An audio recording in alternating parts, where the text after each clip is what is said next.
Hey guys, welcome back to another training video. Guys, in this video we will discuss if you're facing a problem that your iPhone restart automatically or randomly. So how can you fix it? So guys, if your iPhone restart after 2 to 3 minutes automatically, so we can do it very easily and we can fix it very easily. So first of all guys, you may just open the settings of your iPhone, and guys, first of all you may make sure that you have an active internet connection. After this guys, you may scroll it down, and here the option of VPN. If there is any connected VPN, you may disconnect that. Then you may click here on general, and here is the option of software update, and you may update your iPhone or iPad to the latest iOS version.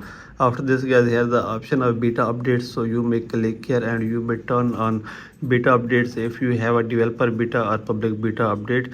So after this guys, you may go back and you may update it to the latest iOS version. After this, go back again, and here is the option of iPhone storage, so you may click here and you may uninstall unnecessary apps from here.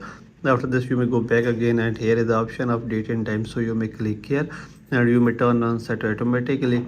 After this, click here on background app refresh, so you may turn this off. After this, go back again and you may click here on transfer or reset iPhone. Click here and click on reset and click on reset all settings. Then guys, you may go back again and you may just restart your device and check that your problem will be fixed.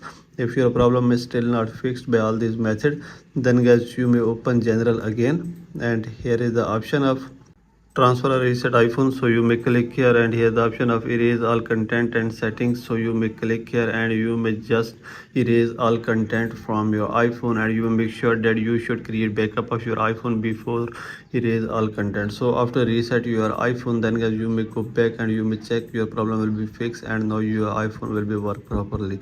So by all these methods you can fix it very easily. So this is the video guys. For more videos, please subscribe our channel.